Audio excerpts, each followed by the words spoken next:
This is Trey Parker and Matt Stone. They're very silly men. The creators of South Park, Team America, and the blockbuster musical The Book of Mormon, they create an entire episode of South Park from scratch in 6 days. What? For the very first time, they've invited an Australian film crew in to see exactly how it's done. This is The Feed's field trip to South Park.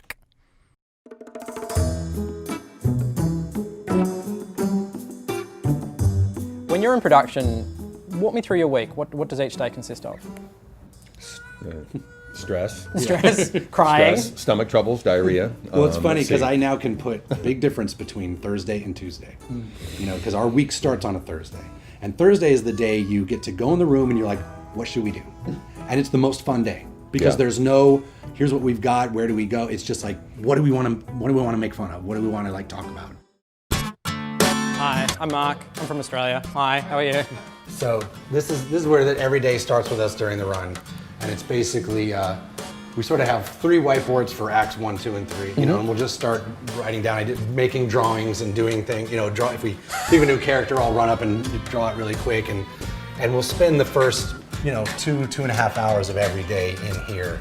And you usually get something that's like, oh, that's fun. That sounds fun. Oh, that'll be easy. And then we all go, oh, let's go home. This will be easy. We'll figure this out. We've got time. Let's take a little break and go out to dinner, you know, and we'll like do whatever. And then come back on Friday and it's like, okay, so that's what we're doing. Okay, we don't have a whole lot of time now. We should probably really get into it, you know. And then you get to Saturday and you're like, why is this funny again? You know, and you're like, wait, oh, but now we've got this. We've got to do that. We can't just make it Kyle's story because we started with Stan's story. And then you get to Sunday and it's like, oh, dude, we're so fucked right now, you know. And it's like, and this is every single week. And then you get to Monday and you're like, oh my God, dude, we're gonna have to call the network and tell them there's no show. Like, have you ever had to do that? No. No, so you've never missed a delivery day? We did. We missed one but it wasn't a couple years ago. It was because of a power outage. Because of a power outage. Luckily, some guy hit a telephone pole a few blocks away and took out all the power.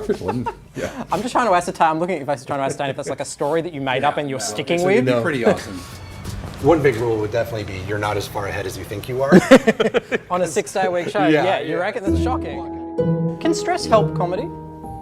It's not that I don't think it helps comedy, but it helps writer's block for sure. Yeah. Like that's the biggest thing is that you just squash writer's block because it's like, okay, well, whatever, especially on Tuesday when it's like, dude, we still have to fill all these holes. And it's like, okay, well, clock's ticking. Right. And it's like, well, this idea isn't very good. It's like, too bad, do it. You know what I mean? And that's just what happens. What is it, sweetie? Ben Affleck is naked in my bed. I'm the voice of a generation. What are you? Jesus, oh, how I love you, Jesus. Dude, this guy is freaking daffy. Part of us, you know, we get in every season, we're like, man, we're in our 18th season now. Like, why is this just as hard as it was then? And we realize, you know, it's because we don't ever want to do the same joke. We got into a place where we were sitting there in the writer's room going, oh, here's a good idea. And someone would go, Simpsons did that. And we would like rip on it and be like, fuck, Simpsons, it was always the Simpsons did it. And now the funny thing is we'll sit in there and we'll be like, dude, what if someone like this, someone like that? And we're like, this sounds familiar. And it's like, yeah, we did it 10 years ago. And it's like, you know, so it's like, we did that. Don't you oppress me, fat boy. Don't call me fat, buttfucker. The origins of South Park begin with you creating a viral video before viral videos were even a concept, before YouTube. Right. Take me back to the very start. Where did that come from? It actually goes before that. We were still in college, and there was this thing I had made that was construction paper, and again, it was very Gilliam-like, and people, but even way worse, crappier animation than Gilliam. And then meanwhile, there was these voices Matt and I would always do. And the main one was a little fat kid that we would always do and talk about, this little fat bastard, you know, we talked about. And we could use the same because we just got an animation book and looked at mouth shapes depending on a vowel or consonant, and we just copied those and cut them out and put them on, and we're just doing this all with a, you know, single stop frame camera, and we did a 5-minute thing that we called the Spirit of Christmas. Go, Santa! Go, Jesus! And then we're here in LA sleeping on couches and trying to take meetings and do the thing and just, but one of those things, you know, everyone, that's what happened. You come to LA and you think that, you know, you're getting paid attention to, but the truth is everyone's paying attention to you just in case you're somebody. They want to make sure they have a piece of it. But, you know, we came to town and everyone was basically saying, well, what else do you got? What else do you got? That's what everyone wants to know because they want a piece of it. You know, so we were going around showing people other stuff we'd done. And we've like, well, we've got this little animated thing we did. And that was one thing that somebody then said, oh, make me another one of these just for me personally. Right. And gave us money, gave us like, you know, $10,000 or something. We're like, whoa, you know, like we got $10,000 and all we got to do is make another one of these dumb little Christmas cards. And because it was for someone here in Hollywood that he sent out then, he copied it on VHS. This was all just on VHS. He copied it. And it went out to a bunch of people, but they were all people. So then that got copied, and that got copied, and then got copied. And the next thing we knew, literally, you know, it was 2 months later, but people were coming up going, you guys, I gotta show you something, it's so funny. And they're popping in a VHS, and we're like, we made this. Did you not put your own names in the credits? We didn't put our names on it, and so people didn't know who did it, which added to the sort of allure. Yeah. You know what I mean? It ended up kind of working for us. You said something really interesting there about how when you get to LA, people are listening to you just in case you become big. Yeah. How has that experience changed the way you operate? There is a part of like we did come from that indie film ethic, which is like we're making a movie.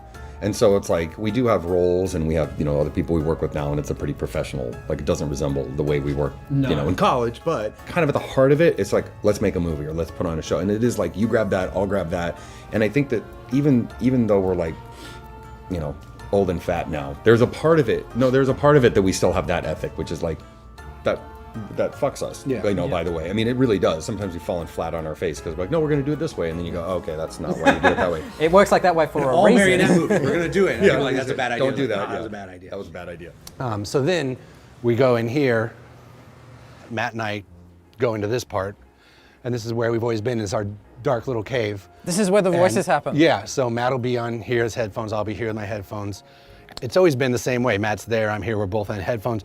But it's funny because if you see a lot of other voiceover work, they've got someone there and they're like, let's go get him. And then there's a director going, try it a little more like this. And they're going, let's go get him. And they'll get, you know, a bunch of takes of one line. Matt and I, if we have to say one line over again, we get really pissed off, right? So we'll get in here and we're literally just bouncing off, you know, I'm going da-da-da, da-da-da, da-da-da, and we're like, okay, we got it. So if it's a 1 minute scene, it takes 1 minute to record. All right, Kyle, what's this about?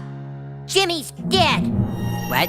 It's way bigger than anybody thought. The PC people are coming after us. I think there's only one thing we can do. We have to get guns. Guns? Are you serious? How the hell are we gonna get guns? Kenny's right, Kyle. Even if we thought it could help protect us. Even if we thought it could help protect us, how are we all gonna get our hands on guns? All right, cool, we got guns. So now what? Do you have a favorite voice? One that you sort of really relish doing?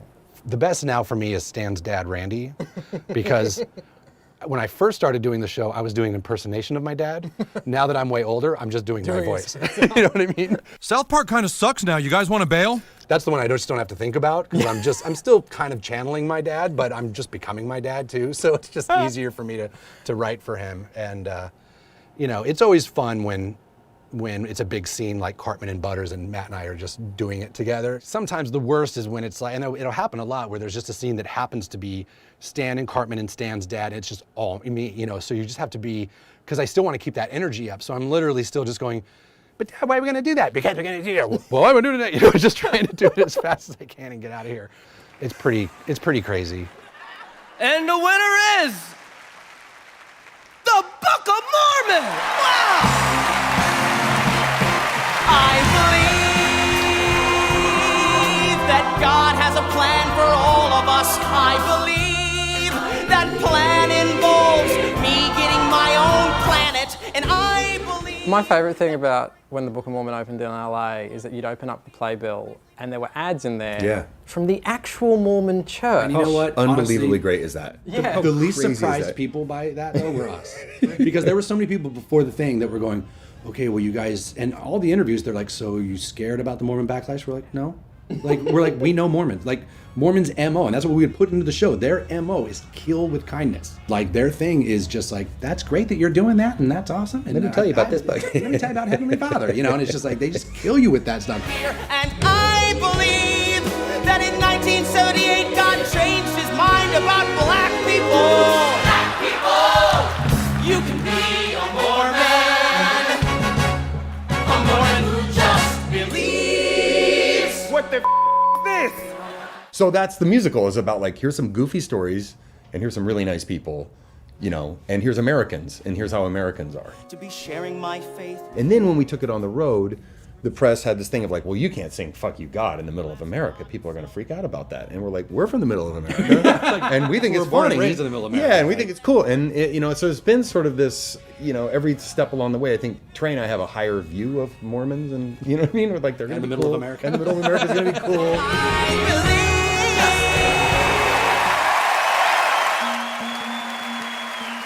So then, so that we have what we recorded, and then we have what they've drawn, and then basically that all then comes into this room. And I can sit and kind of watch it play out and go, you know what, cut that line, don't worry about that, let's just cut right to this.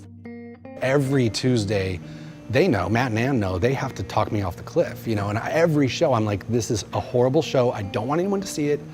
So there was one episode we did, it was the first show of the season, and I'm like, I've lost it, like, I don't know how to do this anymore. And I was like, please, I was begging, and I was like, do not let this go on the air, because I don't want the South Park legacy to be ruined, and this show is going to ruin it because it's so bad. and I'm just gonna feel terrible. And we just ended up going, it's just gotta go on the air, Trey, just let it go on the air. And I just went home and I was depressed and couldn't sleep. And I got up the next day and they're like, dude, people really like that show. And it was the show, it was about World of Warcraft. And it is still, to this day, one of our most famous episodes that people will cite as one of the best of all time. And I literally wanted to kill myself over that episode. It's crazy. Wow, these things are amazing. So there still is a little bit of, I still think a little bit, we both feel like a little bit outsiders to the town. Even though we're totally in Hollywood, we're in LA right now.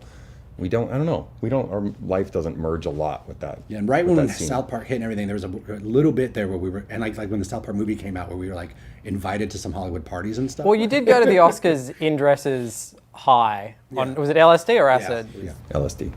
Why did you do that?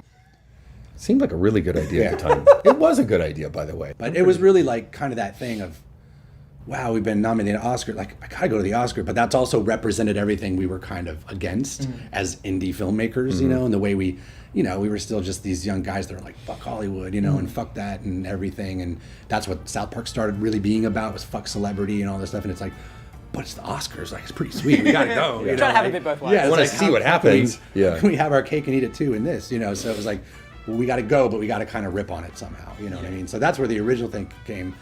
We were there and we had the dresses on, and it was just anxiety. It was like, there's no way I can't go get out of a limo at the Oscars in this, And it was like, okay, but we do have a little acid. Like, if we did a little acid, we probably could do it. I think I think it made it. I don't know. At the time, I remember thinking this will make it make more sense. Yeah. And it kind of did. It kind of did. That phase ended quickly, and now everyone hates us. So, we don't get invited. We don't get invited to anything. After you make fun of everyone for 15 or 20 years, they're like, you know what? Fuck you guys. You guys can't come to our party.